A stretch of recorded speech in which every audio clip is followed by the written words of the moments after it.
Probably నాకు విజయ్ గారిలో బాగా నచ్చేదంటే ఆయన ఒకసారి ఒక స్టేట్మెంట్ చెప్పారు. ఒక ప్రెస్ ఇంటర్వ్యూలో అనుకుంటా. అదేంటంటే చిన్నప్పుడు మన పిల్లలు ఒక టూర్‌కి వెళ్ళామనుకోండి, సముద్రం దగ్గర ఒడ్డున ఉన్నామనుకోండి, అమ్మ అటెళ్ళకు జారిపోతే పడిపోతావు, లేదా ఒక చిన్న మంట ఉంది అంటే మంట అంటే రాత్రిపూట చిన్న ఫైర్ అలా ఉంటే అటెళ్ళకు కాలుద్ది, ఫాస్ట్గా పరిగెట్టుకు పడిపోతావు.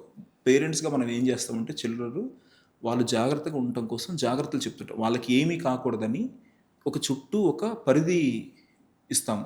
అంటే ఎక్కువ పరిగెత్తకు, ఎక్కువగా ఆరాటపడకు, ఎక్కువ చేయకి పడిపోతావు, స్పీడ్గా వెళ్ళకు, ఇవన్నీ చెప్తాం.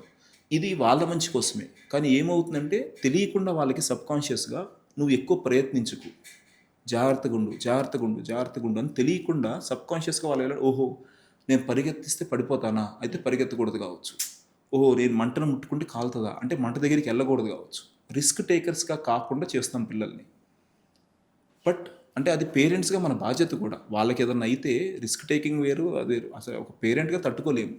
కానీ మనం ఏం చేయాలంటే అరే పడకుండా పరిగెత్తడం నేర్పించాలి. పరిగెత్తు, పడు, నేను పక్కన ఉన్నాను, ఈసారి పడకుండా పరిగెత్తడం నేను నేర్పిస్తాను, మొదలు పడు కావాలంటే. అంటే ఏదో there is one way where వాళ్ళని ప్రపంచానికి పరిచయం చేసే విధానము భయస్థులుగా కాదు, ధైర్యవంతులుగా అనేది ఉంటుంది. సో ఇప్పుడు విజయ్ గారి నిర్ణయాలు కూడా మీరు చూస్తే సక్సెస్ ఫెయిల్యూర్తో సంబంధం లేకుండా ఆయన ప్రయత్నిస్తారు.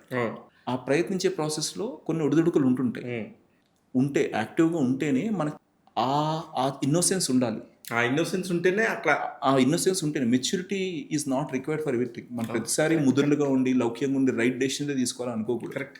కానీ డెసిషన్ తీసుకుంటానికి ఆరాటపడాలి.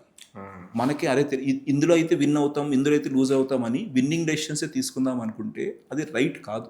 అంటే ప్రాబబ్లీ జనాలకి గెలుపు ఇష్టం కాబట్టి రిజల్ట్స్ని బట్టి మనల్ని జడ్జ్ చేస్తారేమో, కానీ ప్రాసెస్ అది కాదు. నువ్వు ఓడిపోతావో గెలుస్తావో తెలియనప్పుడు కూడా డెసిషన్స్ తీసుకోవాలి. ఆ ఇన్నోసెన్సే ఉండాలి.